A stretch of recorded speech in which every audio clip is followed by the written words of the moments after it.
In a country marked by severe rules and the harsh reality faced by most of its population, the leader and dictator of North Korea, Kim Jong-Un, lives a routine that is in total contrast to the daily lives of his citizens. He starts his mornings with a diet prepared by an international chef, with foods imported directly from some of the best markets in the world, while the rest of his nation struggles to find enough to eat. When he is not involved in military or political matters, Kim relaxes in one of his many mansions spread throughout the country, all equipped with extreme luxury and heavily protected. There are also reports of his passion for luxury cars and an unexpected friendship with an NBA star, as well as the mysterious Pleasure Squad, a group of women selected to entertain the leader in rather unusual ways. His sophisticated lifestyle, surrounded by comforts that are inaccessible to most of the population, stands out for the stark contrast it creates with the reality of his people. Want to know more about how this leader lives in one of the most closed-off countries in the world? Prepare to discover the secrets behind Kim Jong-un's routine and how his world of luxury rises on top of absolute power and oppression, revealing a surprising difference from the life of North Korean citizens. Now you will learn about the legend of the Pleasure Squad, one of the strangest stories about Kim Jong-un. Supposedly, he inherited this practice from his father, Kim Jong-il, who created a secret group of young and beautiful women to entertain the leader at private parties, filled with luxury. The idea that, while the country faces poverty and hunger, Kim indulges in banquets with rare delicacies and expensive drinks, highlights the abyss between his power and the reality of the North Korean people. These women, carefully selected by authorities through a rigorous process, would undergo specific training to perform dances at exclusive events where Kim would be surrounded by a luxurious environment. Caviar, champagne, and exotic meats, products almost impossible to obtain for the population, would be served. These gatherings were not just parties. They revealed a hidden side of Kim Jong-un's power, where he enjoys himself away from political pressures, relishing a king-like life. The Pleasure Squad was both a form of entertainment and a demonstration of control, with the women participating in this routine without the right to refuse. Imagine one of the most famous American basketball players in the world sitting next to Kim Jong-un, the leader of North Korea, watching a basketball game. Sounds surreal? This is a true story, and perhaps one of the most unexpected and bizarre encounters in modern diplomacy. It all began in 2013, when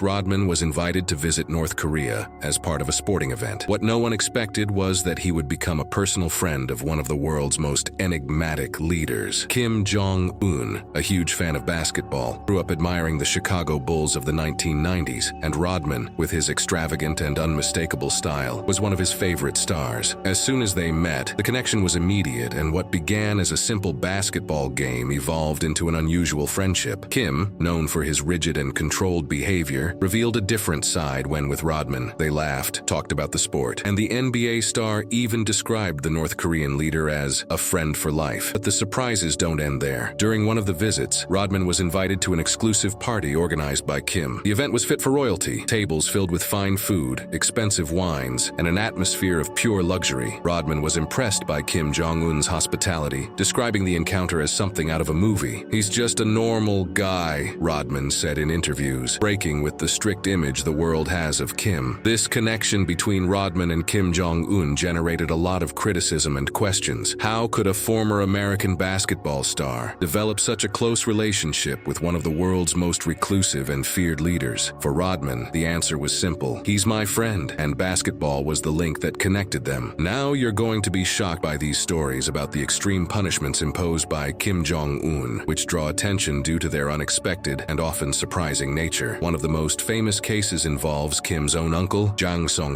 who, from a trusted ally, came to be seen as a threat. In 2013, he was accused of treason, and his fall was swift. His accusations included corruption, abuse of power, and forming a faction against the government. He was described as someone trying to create a network of influence to challenge Kim Jong-un's control, putting the stability of the regime at risk. Instead of a simple removal from power, Jang faced a public and irreversible fall that left no doubt about who holds absolute control in the country. Another shocking episode was that of Kim Jong-nam, Kim Jong-un's half-brother. His brother lived outside North Korea and never showed any interest in contesting power. But in 2017, he was involved in an incident at an airport in Malaysia. This raised many speculations and fueled Kim Jong-un's reputation as someone who does not tolerate any threat to his leadership, even if it comes from his own family. Kim Jong-un imposes a strict list of prohibitions that rigidly control the lives of North Koreans, but he himself is known for breaking these rules, living in a world of luxuries that are beyond his people's reach. For example, Western brand clothing is prohibited, and the use of luxury brands is strictly controlled. However, Kim frequently appears in luxury suits and Italian brand shoes, while the rest of the country is forced to conform to modest and simple clothing. Regarding hairstyles, the government has a limited list of haircuts that citizens can choose from, but Kim Jong-un's haircut is unique, and imitating his style is forbidden for the people. While everyone else must strictly follow these restrictions, the leader displays his unique look as a symbol of his untouchable power. When it comes to entertainment, the regime strictly prohibits access to films and Western culture. Watching Hollywood productions is considered a serious crime. However, Kim has a fondness for action movies and possesses an extensive collection of DVDs, including iconic Hollywood films like Rambo. He enjoys a life of cinematic privileges, while his people remain isolated from the outside world. Technology is also firmly controlled in North Korea. Most people do not have access to the internet, and devices such as foreign smartphones are rarities. But Kim is frequently seen using iPhones and state-of-the-art laptops, which are luxury items inaccessible to most. International travel is nearly impossible for ordinary citizens, who can only leave the country with special government permission. However, Kim Jong-un has made several trips abroad, visiting countries such as China and Singapore, where he enjoyed all the comforts that the world outside North Korea has to offer, while his people cannot even dream of crossing the country's borders. A leader lives in a world of exceptions, where the rules he imposes simply do not apply to him. Kim Jong-un has a past surrounded by secrets, but one of the most intriguing aspects of his life is his educational background abroad. Long before becoming a dictator, he spent his youth in Switzerland, living an almost ordinary life. Under a false name, Kim studied at an elite school on the outskirts of Bern, far from the oppression and poverty of his country. During his school years, Kim Jong-un is said to have lived in an environment completely different from what he was used to. Instead of being treated as the supreme leader, he used fake names while studying in Switzerland, attempting to keep his true identity secret. He was a shy and reclusive young man, living in a modest apartment with other North Korean classmates and being supervised by regime officials. Although he was in the West, he appeared isolated. He didn't excel academically and showed little interest in traditional school activities. His greatest passions were basketball and video games. According to reports, Kim had a particular obsession with NBA player Michael Jordan and would spend hours playing at local arcades. Kim's Western life is a stark contrast to what one might expect from a future totalitarian leader. He had the chance to experience the freedom that he so denies his own people, the freedom to come and go, access information, and interact with people from different cultures and worldviews. While studying in Switzerland, he would have been exposed to capitalism, democracy, and the European way of life. Did this experience shape his worldview? Did he learn lessons about power and control by closely observing how more open governments operate? Or did it only reinforce his paranoia and determination to keep the country closed and under strict control? Kim Jong-un maintains a routine shrouded in secrets, but among the most intriguing mysteries are the secret visits of foreign doctors to the regime. While North Korea's healthcare system struggles to provide basic services to the population, Kim, behind the curtains, brings in outside specialists to take care of his own health. These doctors, coming from countries like China and Switzerland, are brought in with complete secrecy, and the elite around Kim ensures that every detail of his consultations remains hidden from the public. They are called whenever the leader's health shows signs of decline, but their diagnoses and treatments are protected as state secrets. The pressure is immense, as any leaked information could generate rumors or destabilize Kim's control over the country. Kim Jong-un is obsessed with his own security and constantly remains on alert, fearing betrayals even from those closest to him. His regime is marked by absolute control, but the fear of an internal conspiracy never leaves him. This paranoia is not without reason. He grew up in the midst of a political game where any sign of weakness could be fatal. To ensure everyone around him stayed loyal, he took extreme measures, such as surrounding himself with rigorously trained personal guards and living in a constant cycle of secretive movements, making it difficult for anyone to know exactly where he is at any given time. His distrust is so intense that there are reports of him, in a moment of pure strategy, disguising himself as a driver to spy on his own staff. This is said to have happened when he was still young, before fully assuming control of the country. Kim Jong-un would have driven through the halls of power without the staff knowing that the driver was, in fact, the future future leader. His goal was to see how they acted when they thought he wasn't around, testing the loyalty of his subordinates and identifying any possible threats before they became a real problem. This obsession with surveillance and absolute control defines Kim Jong-un's leadership style, always seeming one step ahead, ensuring no one around him forgets who the true owner of power is. Did you know that Kim Jong-un has an obsession with luxury cars? While North Korea faces a series of international sanctions, he flaunts an impressive collection of vehicles that includes models from brands like Rolls-Royce and Mercedes-Benz. That's right, he bypasses the sanctions to stock his garage with the most extravagant and exclusive cars on the planet. His rides in luxury cars have almost become a trademark of his leadership, and there are even reports that he has a secret system for importing these vehicles, completely ignoring international restrictions. In North Korea, Kim Jong-un is seen as an almost divine figure, with his image spread across every corner of the country. The cult of personality surrounding him is so deep that children learn to venerate him from a young age, and any behavior different from this devotion is considered treason. The state media is responsible for creating meticulously planned stories to exalt Kim, portraying him as an impeccable authority and achiever of incredible feats. The people are forced to believe that he is responsible for every victory in the country, while monuments and statues in his honor proliferate throughout the land. Propaganda presents Kim Jong-un as a brilliant strategist, a military hero, and the protector of the nation against fictitious enemies. There is no room to contest this view, and the narratives are reinforced by a strict education system where history books are rewritten to highlight his family as the saviors of the country. Any alternative version is immediately considered dangerous. The adoration goes so far that even natural phenomena, like the weather, are attributed to him. According to official propaganda, the weather always improves whenever Kim visits a location, reflecting just how absurd the extent of the cult of his personality is. At the same time, the people are forced to pay endless tributes, bowing before his statues and participating in rituals of devotion. It's a cycle of imposed worship with no escape. The repression is so intense that, even in their own homes, people are afraid to criticize the leader, not because they truly believe in his superiority, but because they know that a single comment could cost them their freedoms. Kim Jong-un maintains total control over the national narrative, not only as a political leader, but as a mythical figure who demands complete loyalty. And the video ends here. Which of these curiosities did you find most surprising? Please share your thoughts on the dark side of Kim Jong-un in the comments. Don't forget to subscribe to our channel and leave a like. Your support means a lot to us. Click on the video that is showing on your screen now. I'm sure you'll enjoy the content. Thank you for watching, and we'll see you in the next video.